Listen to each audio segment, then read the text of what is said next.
A man arrives at a small village called Panthalam after traveling along steep, winding mountain roads, far away from the city. He stops by a local tea shop and asks the owner for the location of the newly built Panthalam police station. The owner points to a building right ahead, which just opened last week, and says, "That's the place." He then points out a faded building next to it, explaining that it's the old police station, and invites the newcomer to dine at his shop, mentioning that all the local police officers rely on his food. Afterward, the man enters the station, inquires about a senior officer named P, and introduces himself as Sarath, who has just been transferred there.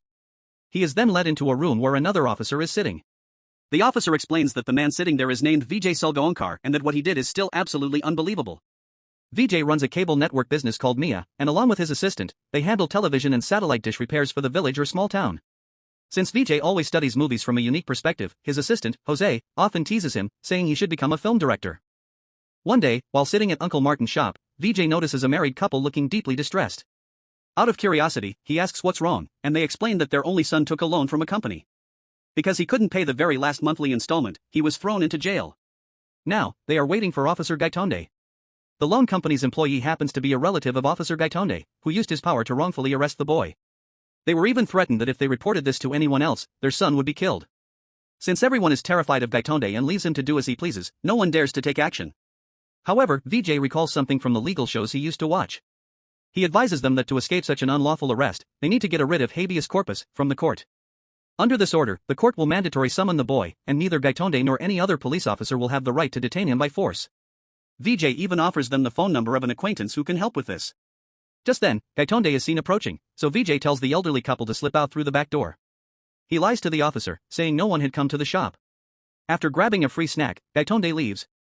Vijay is someone who stays up all night watching movies at his workplace and only returns home at the break of dawn. Although he has a wife named Nandini, an elder daughter named Anju, and a younger daughter named Anu, Vijay gets so absorbed in movies that he forgets to eat and completely loses track of his family, earning him constant scoldings from Nandini. To make it up to them and spend quality time with his family, he promises to take them to Panaji City upcoming Sunday for shopping and dining. Later, they drive to Panaji, where they go shopping, watch a movie, and he treats his wife and kids to whatever food they want. While at the ice cream parlor, the elder daughter, Anju, opens up about a school study tour next week, mentioning she doesn't want to go. However, since she is one of only 2 students selected from the entire school, Vijay grants his permission, and Anju joins the trip.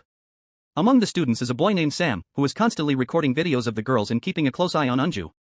Sometime later, the family of 4 goes to visit Vijay's in-laws. Nandini wants her children to attend a prestigious school when they grow up, so she asks her parents for support to help persuade Vijay. However, Vijay argues that expensive schools don't necessarily guarantee a good education. True learning only happens if the student has a genuine desire to learn. Annoyed by his response, his wife taunts him, saying that since he didn't even pass the 4th grade, he understands nothing about education. After the holidays, Vijay returns to work.